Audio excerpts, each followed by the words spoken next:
पूरी दुनिया एक युद्ध से जूझ रही थी, वहीं दूसरी तरफ भारत में एक नए जागरण की शुरुआत हो रही थी। फर्स्ट वर्ल्ड वॉर सिर्फ यूरोप के लिए नहीं बल्कि भारत के लिए भी एक नया मोड़ लेकर आ रहा था।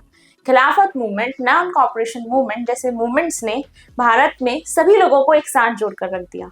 तो आइए हम समझते हैं कि आखिर ये कहानी है क्या। हेलो फ्रेंड्स, मैं हूं Urvashi Bhargav and welcome to फ्यूके एजुकेशन। आज हम स्टार्ट करने वाले हैं chapter 2 of history class 10, nationalism in India. अभी तक हमने देखा कि नेशनलिज्म इन यूरोप, यानी कि यूरोप के अंदर क्या चेंजेस आए थे, ये हम समझ चुके थे।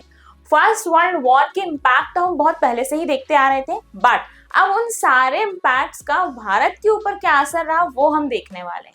तो स्टार्ट करते हैं अपना topic, the first world war, Khilafat movement and non cooperation movement. Nationalism in India में सब कुछ आएगा। तो स्टार्ट करने के लिए सबसे पहले हमें ये समझना होगा कि यूरोप के अंदर नेशनलिज्म की जो फीलिंग आई थी या जो लोग लड़े थे अपने अधिकार के लिए, उसका क्या इम्पैक्ट पड़ा था यूरोप के उस कंडीशन के बाद यूरोप में। तो बेसिकली यहाँ पे उन सारे सेक्रीफाइसेस का ये कॉन्सिक्वेंसेस आए थे कि एक यहाँ पे फॉर्मेशन ऑफ नेशन स्टेट की स्ट्रैटेजी आने लगी थी। किसी नेशन का एक खुद का सिंबल होना, खुद का एक नेशनल फिगर उनके सामने होना, एक नेशनलिटी की फीलिंग होना, यूनिटी की फीलिंग होना, ये सारी चीजें जो थी ये एक नेशन स्टेट के फॉर्मेशन को कहीं ना कहीं सपोर्ट करती थी। Development of people, understanding regarding their identity. लोगों को पहले बस इतना पता होता था कि भाई ये राजा है, हम इसके कंट्रोल में, पर अब लोगों को ये समझ में आता था कि हम किसी देश के नागरिक हैं, हमारी खुद की भी कोई आइडेंटिटी यहाँ पर है। New symbols, icon, song, ideas are made. यानी कि यहाँ पे अब जैसे हर नेशन का जैसे हमारा ही ले लेते हैं, इंडिया का एक नेशनल एंथम है, ठीक है, हमारा एक नेशनल फ्लैग है, ऐसे अदर नेशंस का भी खुद का एक नेशनल फ्लैग है, उनका कोई नेशनल आइकन, एक नेशनल सिंबल है जो उस पूरे नेशन के आइडेंटिटी को यहाँ पे क्या करता है, रिप्रेजेंट करता है। तो नेशन स्टेट के फॉर्मेशन में कुछ की पॉइंट्स थे, ये हम लास्ट चैप्टर में पढ़ के आए थे। रीडिफाइंड बाउंड्रीज, यानी कि पहले क्या होता था, राजा जितनी जगह जीतता जाता था, कैप्चर करता जाता था, वो लोग चाहे उस वहां के बाकी लोगों जैसे हो, उनका कल्चर या ना हो, स्टिल वो उन राजा के अकॉर्डिंग चलने लग जाते थे। बट बाउंड्रीज रिडिफाइंड हुई, अलग तरीके से कल्चरल आइडेंटिटीज यहाँ पे बन गई, नेशनल आइडेंटिटीज यहाँ पे बनी, एक नेशन क्रिएशन हुआ जिसमें यहाँ पे बाउंड्रीज कैसी हुई, रीडिफाइंड हुई। आगे देखते हैं, how did consciousness in India arise, यानी कि नेशनलिज्म की जो फीलिंग थी, यूनिटी की जो फीलिंग थी कि भाई हर देश जो है अब अपनी आजादी के लिए लड़ेगा, कहीं ना कहीं वो देखेगा कि कैसे अपने बाकी पोर्शंस को यूनिफाई किया जाए। लेकिन ये फीलिंग भारत तक पहुंची कैसे, या भारत के लोगों के अंदर ये फीलिंग आई कैसे कि नेशनलिज्म क्या होता है या हमें भी लड़ना है। क्योंकि हमें या बाकी बहुत सारे नेशंस के लोगों को बहुत पहले तक की आदत रहती थी कि कोई राजा है, वो उनको कंट्रोल कर रहा है। हम इंडिपेंडेंसी का मतलब नहीं समझते थे, आजादी का एग्जैक्ट मीनिंग क्या होता है उसके एग्जैक्ट एक्सट्रैक्ट को नहीं पकड़ पाते थे कई लोग। तो यहाँ पे वही चीज है कि भाई ऐसा क्या हुआ बाकी नेशंस में, या ऐसी क्या रीजन रहे कि भारत तक की मतलब फीलिंग आ गई या भारत तक की बात पहुंची कि नेशनलिज्म जैसी कोई चीज होती है, खुद का देश या मेरा देश जैसी बात हम बोल सकते हैं, ये बात होती है, उसकी अपनी इंपॉर्टेंस होती है। तो सबसे पहली चीज थी anti colonial, anti imperialism movement started. यानी हमने देखा था कि एंटी कॉलोनियल यानी कि जो ब्रिटिशर्स थे या काफी अदर नेशंस के भी जो लोग थे जो बहुत पावरफुल होते थे, वो बाकी अदर नेशंस को क्या करते थे, कॉलोनाइज करने की कोशिश करते थे। या फिर इंपीरियलिज्म की प्रोसेस बहुत ज्यादा चला करती थी, यानी कि एक नेशन दूसरे नेशन पे बहुत ज्यादा कंट्रोल कर लेगा, और अगर वो डिसइंटीग्रेशन उसका हो रहा है तो उसके पोर्शंस को कंट्रोल कर लेगा। तो यहाँ पे जो मूवमेंट था एंटी कॉलोनियल, एंटी इंपीरियलिज्म जो मूवमेंट्स थे वो स्टार्ट होने लगे छोटे छोटे लेवल पे। और ये जो बातें थी, अब जैसे हम इंडिया में हैं, बट इसका मतलब ये तो नहीं है ना कि हमारे वर्ल्ड में क्या हो रहा है हमें कुछ पता नहीं चल रहा। चलिए आज हम मानते हैं हमारे पास मीडिया है, कम्युनिकेशंस के अच्छे सोर्सेस है, इसलिए हमें बहुत इजीली पता चल रहा है। बट पहले भी बहुत ऐसी एक्टिविटीज जो होती थी, भले ही थोड़ी देर में, बट पता तो चल ही जाती। Sense of unity arise, unity की पावर को लोग पहले इतना नहीं समझ पाते थे। क्यों? क्योंकि उनको लगता था कि बस एक चाल चलते जा रहे हैं लोग, उनके पीछे चलना है, जैसे वो रह रहे हैं वैसे ही रहते जाना है, जैसा हमारे राजा जी बोल देंगे वैसा हमें करना है, दैट्स इट, यही लाइफ होती है। नहीं, यूनिटी की फीलिंग ने उनको ये सिखाया कि नेशनलिज्म के इम्पैक्ट क्या हो सकते हैं। तो यहाँ पे सेंस ऑफ यूनिटी अराइज, यानी यूनिटी, अगर हम एक साथ हो जाएंगे, हमारा खुद का एक देश होगा, जो मेरा देश है, हम उसको एक स्वराज देश बनाएंगे, ठीक है, कोई और यहाँ पे आके राज उस पर नहीं करेगा। मैनी डिफरेंट ग्रुप्स टाइप, पहले क्या होते थे, जैसे कल्चरल डिफरेंसेस तो हम देखते हैं, रिलीजियस डिफरेंसेस होते हैं, ये स्टार्टिंग से ऐसा नहीं अभी है, बट ये इतने ज्यादा नहीं थे पहले लोग जो ग्रुप्स में बटे हुए थे, दे बिकम यूनाइटेड, ठीक है। क्यों? क्योंकि भाई देश आजाद कराना है, कॉन्शियसनेस उनके अंदर आ गई है, जागरूक हो चुके हैं कि हमारा देश है, अगर हम ही बटे रहेंगे तो देश एक साथ तो कभी आ नहीं पाएगा। तो इसीलिए उनके अंदर ये फीलिंग, ये उसकी इंपॉर्टेंस समझ में उनको आती है। आगे क्या होता है, फर्स्ट वर्ल्ड वॉर का इम्पैक्ट क्या पड़ा, भाई बहुत बड़ा इम्पैक्ट पड़ा है, इसलिए इसको जानना बहुत ज्यादा जरूरी है। ओके, सबसे पहले फॉट बिटवीन किन के बीच में हुआ था, allied power and central powers. Allied power और सेंट्रल पावर्स में आपके अलाइड पावर्स कौन थे, France, Britain, Russia and USA, जो बाद में 1917 में आके ज्वाइन करता है अलाइड पावर्स में। सेंट्रल पावर्स में आपके थे Germany, Austro Hungary empire, the Ottoman empire, the Bulgaria. Mainly अगर आप देखें तो 1919 के बाद ये जो इम्पैक्ट इसका पड़ा ना, ये इम्पैक्ट जो था, बाकी नेशंस को भी कहीं ना कहीं पावर मिला, हम भी लड़ेंगे, हम भी लड़ सकते हैं। इस वॉर ने एक new economic and political situation create कर दी। लड़ाई चाहे दो स्टेट्स के बीच में हो, दो नेशन के बीच में हो, या इंटरनेशनल लेवल पे वर्ल्ड वॉर हो, कोई भी वॉर जो होता है वो एक अलग ही सिचुएशन क्रिएट करके जाता है नेशन के लिए, ठीक है। या तो वो उसको कॉन्फिडेंस से भर देगा, पावरफुल बना देगा, उसकी इकोनॉमिक कंडीशन अगर डिक्लाइन हो भी रही होगी बट सेकेंड हैंड वो पावरफुल हो रहा होगा। तो यहाँ पे भी इस कंडीशन के बाद एक नया economic and political situation create हो जाती है। जैसे आप अभी भी देख सकते हो, रिसेंट कंडीशन को भी इससे रिलेट कर सकते हो। Effects of first world war, ये इंपॉर्टेंट पॉइंट है, इसके ऊपर क्वेश्चन भी बनता है, ठीक है, क्योंकि ये की पॉइंट्स पे बना हुआ है कि भाई फर्स्ट वर्ल्ड वॉर के क्या इफेक्ट्स रहे। देखते हैं, defence expenditure increases, so obvious है कि भाई डिफेंस जो टीम उनकी रही होगी, ये जितनी भी जिस नेशन की आर्मी ने इसमें पार्टिसिपेट किया होगा, उनके एक्सपेंडिचर कम तो नहीं हुए होंगे ना। आर्मी जा रही है, स्टे कर रही है, खाना है, वेपन्स है, बहुत सारी फैसिलिटीज हैं, स्टे है, सारी चीजों के खर्चे जो थे वो धीरे धीरे क्या हो रहे थे, बड़े थे, और उसकी वजह से इनका खर्चा बाद में मेंटेनेंस के लिए भी बहुत ज्यादा बढ़ गया। टैक्सेस बढ़ा दिए गए, सरकार को जब पैसे की नीड होती है, ठीक है, जब बाकी सोर्सेस काम नहीं आते, तो ये पहले की एक स्ट्रैटेजी है, टैक्सेस यहाँ पे बढ़ा दिए जाते और उन सोर्सेस से यहाँ पे इस कमी को पूरा किया जा रहा था।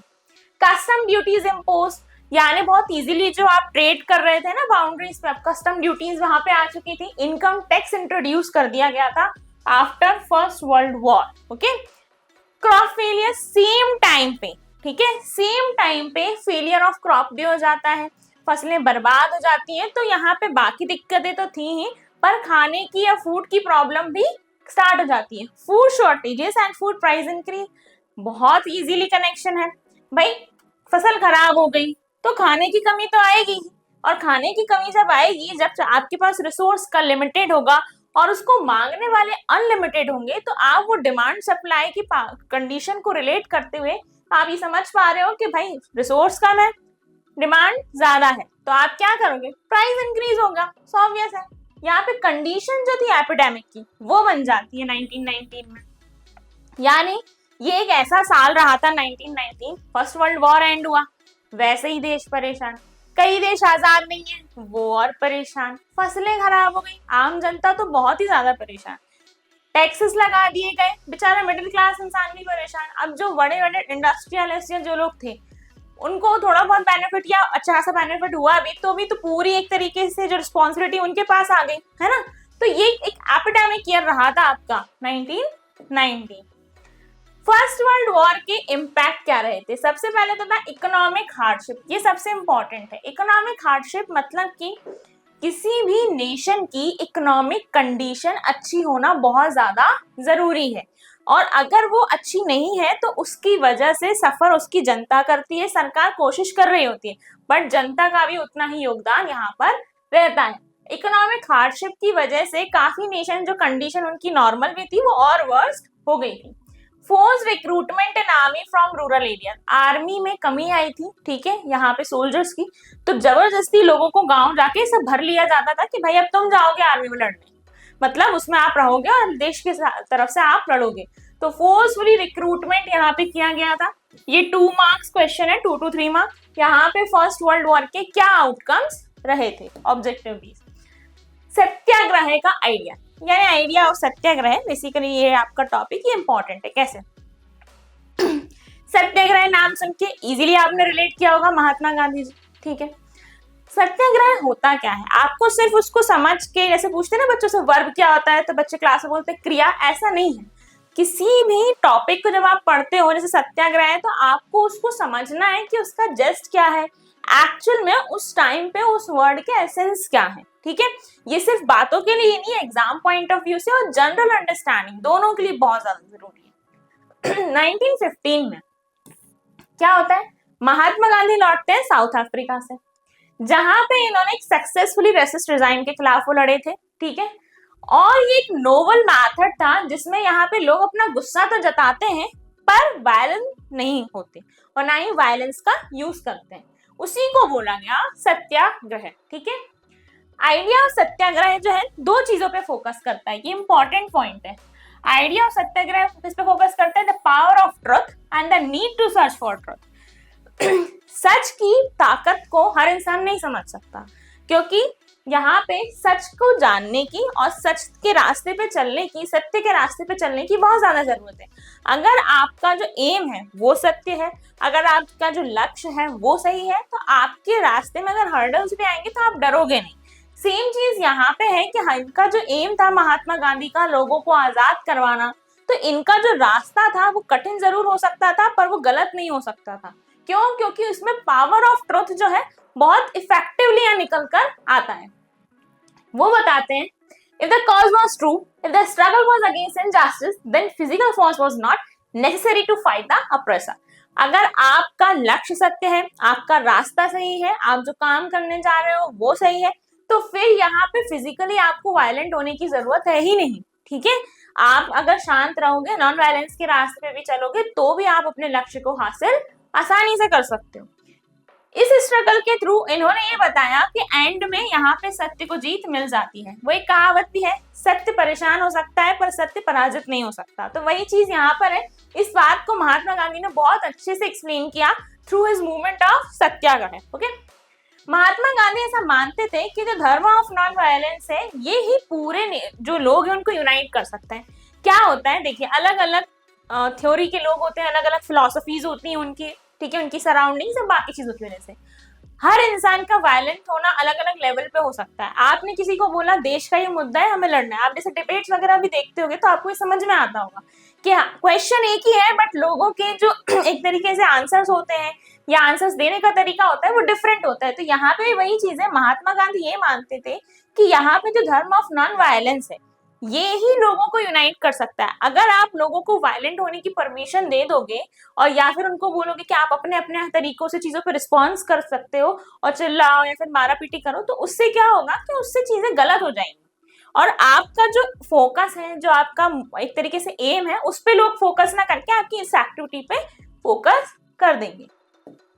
नेक्स्ट जो है ये आप देख रहे हो, एक पिक्चर है यहाँ पे, ये साउथ अफ्रीका की है, वर्क कस्ट से यहाँ पे मार्च हो रही है। ये रेसिस्ट रिजाइम के रिगार्डिंग थी, इंडियन वर्कर्स कर रहे हैं। भारत में आए फिर महात्मा गांधी, साउथ अफ्रीका में उन्हें अच्छी खासी जीत हासिल मिली, उनका एक नाम हो चुका था और उन्होंने जिस चीज के खिलाफ लड़ाई की थी वो भी बहुत बड़ा मुद्दा था उस टाइम पे। अब जब वो भारत आए तो ऑटोमेटिकली उनका नाम एक तरीके से वर्ल्ड में कहीं ना कहीं फेमस था और जब वो यहाँ पर आए तो एक इम्पैक्ट उनके साथ आया था कि भाई महात्मा गांधी आ रहे हैं, है ना। और यहाँ पे क्या होता है, सत्याग्रह मूवमेंट काफी जगहों पे फिर हुआ। एक तरीके से उन्होंने एक एक्सपेरिमेंट कह सकते हैं, या उन्होंने एक ट्रायल लिया कि भाई जो सत्याग्रह मूवमेंट है उसने साउथ अफ्रीका के लोगों को तो जीत दिलवाई, लेकिन क्या भारत में काम करेगा। तो सबसे पहले इसकी स्टार्टिंग होती है 1917 में। ये जाते हैं चंपारण बिहार में। यहाँ पे क्या करते हैं, जो पीजेंट्स होते हैं वो स्ट्रगल कर रहे होते हैं। इंडिगो, ये जो आपने सुना था ना प्रेसिव प्लांटेशन सिस्टम, इनको फोर्स कर दिया जाता था प्लांटर्स को, ठीक है, पीजेंट्स को, कि भाई आप ये ही फसल उगाओगे। लेकिन महात्मा गांधी बोलते हैं लड़ने भिड़ने से कुछ नहीं होगा, आप शांति धारण करो, सत्याग्रह करो, और यहाँ पे जब आप उस चीज के लिए अपनी बात को इजीली रखोगे तो शांति से वो लोग सुनेंगे आपकी प्रॉब्लम, और उनकी प्रॉब्लम भी हम सुनेंगे और समझेंगे, फिर इजीली इसका सॉल्यूशन निकल सकता है। 1917 में ही उन्होंने एक और सत्याग्रह किया। यहाँ पे उनको जब एक तरीके से सक्सेसफुल यहाँ पे वो हुए, क्या हुआ, गुजरात में किया उन्होंने, खेड़ा डिस्ट्रिक्ट में, ठीक है। यहाँ पे भी उन्होंने पीजेंट्स को सपोर्ट किया था। यहाँ पे जो पीजेंट्स थे वो रेवेन्यू पे नहीं कर पा रहे थे क्रॉप फेलियर की वजह से, ज्यादा टाइम नहीं है, क्रॉप फेलियर हुआ था। और यहाँ पे देखिए ये रेवेन्यू पे ना कर पाने की वजह से एक तो प्लाग एपिडेमिक हो गया, तो जो इनके लैंड ऑनर्स थे या जो इनके जमींदार थे वो इनको फोर्स करते थे, जमीन का जो रेवेन्यू है वो पे करो नहीं तो हम जमीन ही रख लेंगे, या अदर तरीके से उनको परेशान करते थे। तो ये परेशान थे बेचारे, मतलब ऑटोमेटिकली कंट्रोल में थे एक तो, और फिर से ये परेशानियां, तो गांधी जी ने इनकी भी सपोर्ट की थ्रू सत्याग्रह। 1918 में, यहाँ पे थोड़े से ईयर वैरी कर सकता है, ठीक है, अलग अलग सोर्सेस पे। 1918 में गांधी जी जो है अहमदाबाद जाते हैं और वहां पे एक मूवमेंट करते हैं, किसके लिए, यहाँ पे कॉटन मिल वर्कर्स के लिए। ये इसलिए था कि भाई इनसे बहुत ज्यादा वर्किंग आवर्स पे इन पे काम कराया जा रहा है, वेजेस उतने है नहीं और बहुत परेशानियां हो रही हैं। तो यहाँ पे भी इन्होंने 3 जगह एक तरीके से सत्याग्रह इन्होंने आने के बाद किया, चंपारण इन बिहार, खेड़ा इन गुजरात और अहमदाबाद, ठीक है। यहाँ पे जब ये तीनों जगह कर देते हैं सत्याग्रह का प्रैक्टिकल एक तरीके से एक्सपेरिमेंट, और तीनों जगह जब सक्सेसफुल होते हैं या अपनी बात इजीली जिनसे परेशान से उनसे मनवा पाते हैं, तो इन्हें समझ में आता है कि सत्याग्रह की पावर कम नहीं। लोग ये समझते हैं कि भाई ये भी तो एक तरीका हो सकता है, क्यों चिल्लाना है, क्यों लड़ना है, शांति से अपनी बात रखी जाए। यहाँ पे एक सोर्स है, ठीक है, सोर्स ए, ये इंपॉर्टेंट है, ये केस स्टडी में भी आपको देखने के लिए कई बार मिलता है। महात्मा गांधी ने सत्याग्रह, उन्होंने बोला it is set off passive resistance that it is the weapon of the weak, but the power which is subject of this article can be used only by strong. This power is not passive resistance. Indeed, it calls for intense activity. The movement in South Africa was not passive, but active. यानी कि शांति से इन्होंने जो movement किया south Africa में भी, या जो यहाँ पर भी सत्याग्रह कर रहे थे, ये पीसफुली करना चाह रहे थे, है ना, ऐसे नहीं लड़ रहे, चिल्ला रहे, धरना दे रहे, बट अच्छे से, शांति से। तो यहाँ पे इन्होंने ये जो पावर की बात की कि ये जो हम सोचते हैं ना कि जो चिल्ला नहीं रहे, जो बोल रहे हैं कमजोर है, ये हमारी गलती है।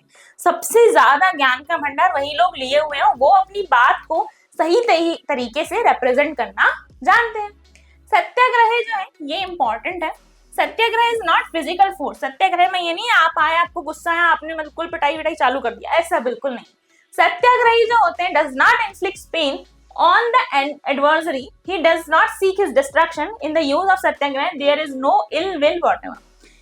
यहाँ पे आप अपनी चीजों को वो नहीं करके कि गुस्सा आ रहा है और ये हो रहा है। सत्याग्रही का जो मुद्दा होता है, मोटिव होता है, वो अलग ही होता है। उसको बताए कि भाई सच की राह पे हम चल रहे हैं, सत्य हमारा लक्ष्य है और हमें उसी चीज के ऊपर चलकर अपने लक्ष्य को हासिल करना है। ये एक प्योर सोल फोर्स, ठीक है। Truth is the very substance of the soul, that is why this force is called satyagraha. Satyagraha में सारा काम सत्य का ही है और एक प्योर सोल फोर्स है। यहाँ पे ये सोल जो है ये पूरे ज्ञान के साथ बनी हुई एक तरीके से, और ये मतलब एक लोगों के बीच में प्यार का संदेश लेकर, ये प्यार के संदेश के साथ पहुंचाने तक की बात है, और नॉन वायलेंस एक सुप्रीम धर्म है, ठीक है। यहाँ पे ये बात ये बताना चाहते हैं।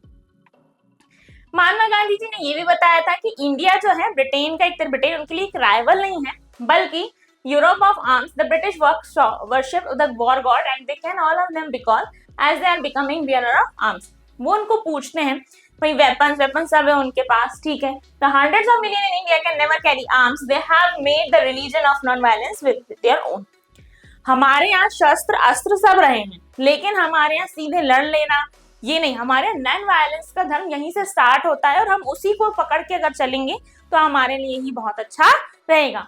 उनके यहाँ जो वॉर गॉड है वो पहले से हैं और वो उन चीजों को मान रहे हैं, लेकिन उन्होंने आर्म्स को अपने आसपास ही सराउंड कर लिया है।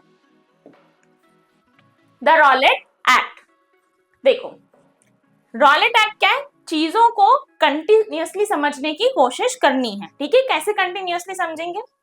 रॉलेट एक्ट में देखो क्या होता है, 1970 तक उन्होंने एक प्रैक्टिकल करे सत्याग्रह की 3 जगहों पर। 1919 में गांधी जी डिसाइड करते हैं उन 3 जगह के प्रैक्टिकल सक्सेसफुल होने के बाद कि नेशन वाइड अब क्या किया जाए, सत्याग्रह लॉन्च करना चाहिए। कैसे, क्या मुद्दा आया, यहाँ पे उन्होंने ये जो रॉलेट एक्ट की प्रपोज किया गया था, एक सामने रखा गया था कि एक रॉलेट एक्ट आएगा, उसमें क्या कंडीशन थी। इस एक्ट को बहुत जल्दबाजी में पास किया, ठीक है, इंपीरियल लेजिस्लेटिव काउंसिल के द्वारा। इसमें कोई इंडियन मेंबर नहीं था, लेकिन ये इंडिया के लिए ही पास हो रहा था। ये गवर्नमेंट को बहुत ज्यादा पावर दे देता है। ये बोलता है कि भाई to repress political activities and allow detention of political prisoner without trial for 2 years। बिना किसी ट्रायल के किसी भी पॉलिटिकल एक्टिविटी में इन्वॉल्व होने पर जो सही नहीं होने लग रही है, या फिर उनको डिटेंशन जेल में डाल दिया जाएगा 2 साल के लिए बिना किसी ट्रायल के। तो ये तो अपने आप में ही गलत है। ये तो एक तरीके से आप मनमानी कर रहे हो ना भारतीय जनता के साथ। Mahatma Gandhi wanted non-violent and civil disobedience against such unjust laws, which would start with a हड़ताल on 6 अप्रैल। गांधी जी को ये बात पूरी तरह से गलत लगी। अब ये तो सत्याग्रह की राह पे चलना हमको सिखाएंगे अभी गांधी जी। तो यहाँ पे ये बोलते हैं कि भाई ये आप गलत कर रहे हो, या आप अपनी मनमानी कर रहे हो। तो यहाँ पे ये हड़ताल लॉन्च कर देते हैं 6 अप्रैल को। थोड़ा सा डेट्स को हम ध्यान रखते हैं। अभी 6 अप्रैल को ये लॉन्च करते हैं। रैलीज ऑर्गेनाइज हो जाती हैं। महात्मा गांधी जी के लिए बहुत ज्यादा रिस्पेक्ट एक तरीके से उस टाइम पे भी और अभी भी थी, है लोगों के लिए मन में। और उस टाइम पे उनकी बात को बहुत जल्दी लोग समझते थे और फॉलो करते थे, क्योंकि उनका एक बहुत अलग इम्पैक्ट हुआ करता था। रैलीज जो थी वो ऑर्गेनाइज हो जाती है काफी सिटीज में। वर्कर्स जो है वो स्ट्राइक पर भेज दिए जाते, चले जाते हैं अपने अपने काम छोड़ के। रेलवे, वर्कशॉप्स एंड शॉप्स जो है बंद हो जाती है कि रॉलेट एक्ट गलत है, सत्याग्रह के रास्ते पे हम चलेंगे और अपने धरने को अपने तरीके से यहाँ पे रखेंगे। लोकल लीडर्स जो होते हैं अमृतसर से, उनको उठा लिया जाता है क्योंकि उनका धरना बहुत जल्दी बढ़ने लग जाता है। Mahatma Gandhi was barred from entering Delhi. उनको दिल्ली में घुसने से रोक दिया जाता है कि आप यहाँ पे नहीं आ सकते। 10 अप्रैल, ऑन 10 अप्रैल पुलिस जो है, एक पीसफुल प्रोसेशन चल रहा था लोगों का अपनी बात को रखने के लिए। वहां पे लोग, यहाँ पुलिस जो है फायर कर देती है और एक तरीके से लोगों के अंदर बहुत गुस्सा जो होता है वो फैल जाता है, ठीक है। Bank, post office, railway station, सब जगह वो अटैक करना स्टार्ट कर देते हैं। मार्शल लॉ लगा दिया जाता है, किसके द्वारा? General Dyer, one of the important name, ठीक है। जनरल डायर कमांड संभालते हैं। बोलते हैं भारत के लोग तो कुछ ज्यादा ही पावर में आ रहे हैं, ठीक है, इनको रोका नहीं गया तो ये तो मतलब हमारे लिए खतरा है।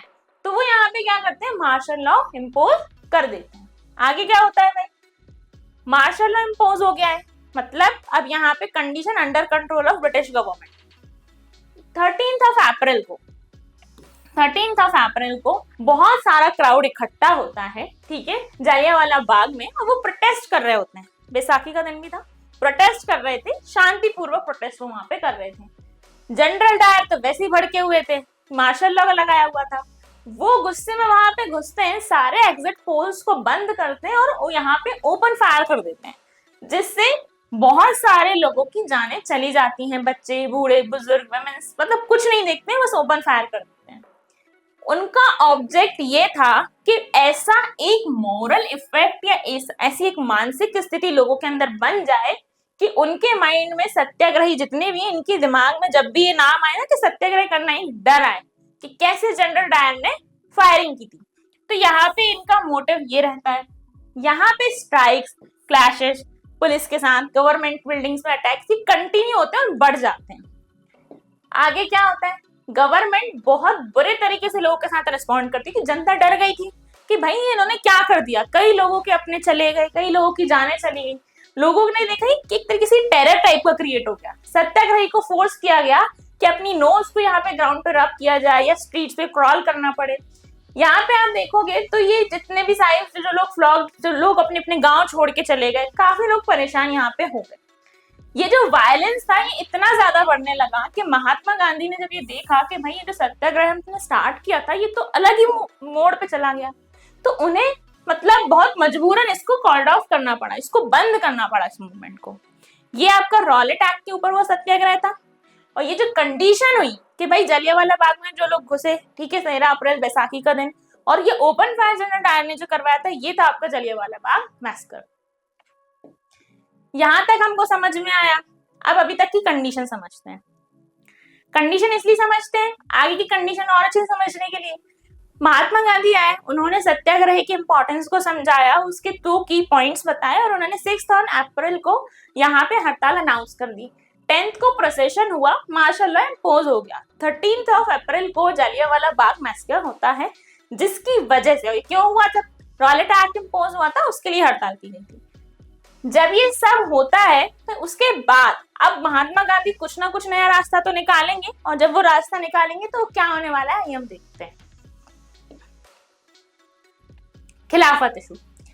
फर्स्ट वर्ल्ड वॉर जब खत्म हुआ तो हमने देखा ऑटोमन एम्पायर हार चुका था। ऑटोमन एम्पायर जब हारा तो यहाँ पे ऐसे मतलब रूमर्स फैल गए कि एक हार्श ट्रीटी हुई है और उसमें ऐसा होने वाला है कि जो ऑटोमन एम्परर है वो यहाँ पे क्या होते थे भाई, उनको खलीफा बोला जाता था, spiritual head of Islamic world के वो उनको होते थे, लीडर होते थे, स्पिरिचुअल हेड होते थे, खलीफा उनको बोलते थे कि भाई उनको मतलब एक तरीके से हटा दिया जाएगा।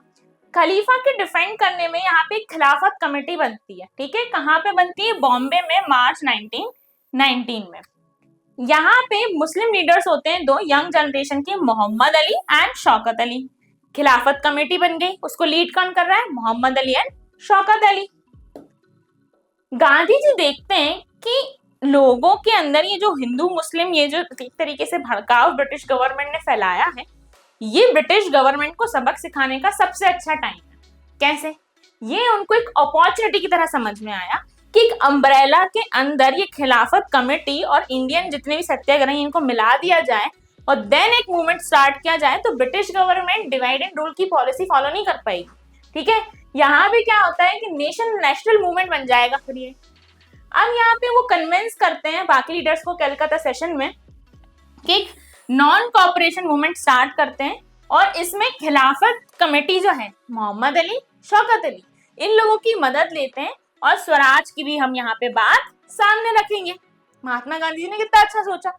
अब आगे क्या होता है? आगे ये होता है कि भाई खिलाफत कमेटी आ तो रही है साथ, पर क्या मुद्दे लेके आ रही है? कैलिफ, खलीफा जो है वो जितने भी माहौली प्लेसेस से हट गए उनको रिटेन कर दिया जाएगा। प्री वॉर टेरिटरी, वॉर से पहले जो टेरिटरी ले ली गई थी उनसे, जो उनके इस्लामिक पर्सपेक्टिव से भी इंपॉर्टेंट थी, उनको रिटेन कर दिया जाएगा। सऊदी अरब, इराक, सीरिया, पैलेस्टीन, ये जो है नॉन मुस्लिम्स पॉपुलेशन या लीडर्स को नहीं दिया जाएगा। ये बातें सामने रखकर जो खिलाफत कमेटी थी वो आती है। खिलाफत से आप समझ भी पा रहे हो, कैलिफ से रिलेटेड है वर्ड खलीफा। अब क्वेश्चन अराइज होता है कि भाई व्हाई नॉन कॉपरेशन मूवमेंट? नाम से समझो, नॉन कॉपरेशन के हिसाब से हम आगे देखते हैं। देखो, कोई भी इंसान जब तक किसी को स्लेव बना के रख सकता है या जब तक अंडर कंट्रोल रख सकता है, जब तक वो उसके ऑर्डर पे कॉपरेट करेगा। जिस दिन वो उसके ऑर्डर्स पे कॉपरेट करना बंद कर देगा, ऑटोमेटिकली उसकी स्लेवरिंग जो एक तरीके से जो बना के रखा हुआ है उसके अंदर से पावर वीक पड़ने लग जाएगी। तो नॉन कॉपरेशन का मतलब महात्मा गांधी बोलते हैं हिंद स्वराज बुक 1909 में कि यहाँ पे जो ब्रिटिश रूल है वो इसीलिए बन पाया क्योंकि भारत के लोग ब्रिटिश गवर्नमेंट को के साथ कॉपरेट करते आ रहे थे शुरू से। अगर वो उनके साथ कॉपरेट ही ना करते, उनकी हेल्प ना करते, जो वो बोल रहे हैं वो एग्जैक्ट वैसा ना सुनते, अपने देश के लिए सोचते, तो कभी ये कंडीशन होती नहीं। इसीलिए लाया गया नॉन कॉपरेशन मूवमेंट। उनको ऐसा लगा स्वराज सिर्फ जब आ सकता है जब भारतीय मना कर देंगे कि हम कॉपरेट नहीं कर रहे हैं। मूवमेंट स्टार्ट होता है कुछ छोटी छोटी चीजों से, जैसे सरेंडर ऑफ टाइटल्स, कोई राजा रानी नहीं, बॉयकॉट ऑफ सिविल सर्विसेज, इनके दिए हुए जो पोस्ट है उनको रिजेक्ट करो, आर्मी फॉरेन गुड्स को यूज करना बंद करो, लेजिस्लेटिव काउंसिल्स को भी और स्कूल्स को भी जो भी ब्रिटिश गवर्नमेंट रन कर रही है उन सबको बॉयकॉट करो। समर ऑफ 1920 में महात्मा गांधी एंड शौकत अली जो है वो बहुत एक्सटेंसिवली यहाँ पे इस मूवमेंट में एक पॉपुलरली इस पे सपोर्ट गेन कर लेते हैं। मिलके आ रहे थे, यूनिफाइड थे, यूनिटी दिख रही थी, एक तरीके से डिमांड्स जो थी धीरे धीरे सेम ही थी कुछ। तो कांग्रेस जो थी वो रिलेक्टेंट हो जाती है, अड़ जाती है, क्योंकि देखो ये पॉलिटिकल पार्टी बन चुकी है उस टाइम। बोलती है कि भाई काउंसिल इलेक्शंस जो होने जा रहे हैं ना नवंबर 1920 में, उनका बॉयकॉट नहीं कर पाएंगे, that is a political party. उनको ये डर था कि मूवमेंट जो है कहीं ना कहीं एक तरीके से बहुत वायलेंट कंडीशन क्रिएट कर सकती है, ठीक है। ये भी एक कारण था जिसके कारण कांग्रेस रिलक्टेंट थी। यहाँ पर एक ऐसी कंडीशन भी बनती है जहां पर एक मीटिंग पॉइंट क्रिएट करने की बात कर दी जाती है supporters and opponents of the movement के लिए, क्योंकि मूवमेंट को लेके अलग अलग व्यूज लोगों के हो रहे थे, जिसके चक्कर में ये चाह रहे थे गांधी जी कि सपोर्टर्स और अपोनेंट्स को दोनों को साथ रख के बात की जाए। फाइनली कांग्रेस सेशन होता है नागपुर में, ठीक है, दिसंबर 1920 में, और यहाँ पे एक कॉम्प्रोमाइज होता है दोनों के बीच में कि हाँ भाई नॉन कोऑपरेशन मूवमेंट हम इनिशिएट कर देते हैं। नॉन कोऑपरेशन मूवमेंट 3 बातों के ऊपर रखा जाना था। पहली बात तो थी पंजाब इनजस्टिस, जलियांवाला बाग, ठीक है, क्यों? क्योंकि वहां पे जो भी लोगों के साथ इनजस्टिस हुआ उसके बाद उन लोगों को कोई भी जस्टिस यहाँ पे नहीं मिला था। कितने लोगों की जानें चली गई, पर उसके बाद जनरल डायर ने जो एक मोरल इफेक्ट छोड़ने की बात की थी, हमें उस इफेक्ट को खत्म करना था एक तरीके से। खिलाफत इशू, हमारे यहाँ पे हर स्पिरिचुअल लीडर की रिस्पेक्ट हम सेम तरीके से ही कर रहे होते हैं, तो यहाँ पे जो इशू था सिर्फ एक रिलीजन बेस्ड ना बनके हम इसको वर्ल्ड वाइड इम्पैक्ट पड़ रहा है, उस हिसाब से गांधी जी इसको डील करना चाह रहे थे। स्वराज यानी अपना राज, यहाँ पे हम ये देखना चाह रहे थे कि भाई जो हमारा देश है हम उस पर रूल करेंगे, कोई और आकर हम पर रूल क्यों कर रहा है। तो ये इंपॉर्टेंट पॉइंट यहाँ पे बनता है कि नॉन कोऑपरेशन कौन से 3 ग्राउंड्स के ऊपर लॉन्च किया गया है, ऐसे कौन से 3 मेन कारण रहे इंपॉर्टेंट जिनकी वजह से ये जो नॉन कोऑपरेशन मूवमेंट है इसको लॉन्च हमें करना पड़ा। इसके बाद अगर आप यहाँ पे देखो, जो बॉयकॉट ऑफ फॉरेन गुड्स की बात हुई थी, लोग सड़कों पर आ जाते हैं और यहाँ पे एक तरीके से बात करते हैं कि कोई फॉरेन गुड्स को हम यहाँ पे यूज नहीं करेंगे। तो फ्रेंड्स, युद्ध ने एक दुनिया बदली थी, तो वहीं गांधी जी के नेतृत्व में एक अलग ही चिंगारी भड़की थी। अब हर भारतीय का दिल एक ही बात कर रहा था कि अब सिर्फ आजादी के लिए लड़ना है। अगर आपको ये वीडियो अच्छी लगी हो तो हमारे चैनल को लाइक एंड सब्सक्राइब जरूर करें और मोर इन्फॉर्मेटिव वीडियोस के लिए फ्यूके एजुकेशन ऐप जरूर डाउनलोड करें। Thank you.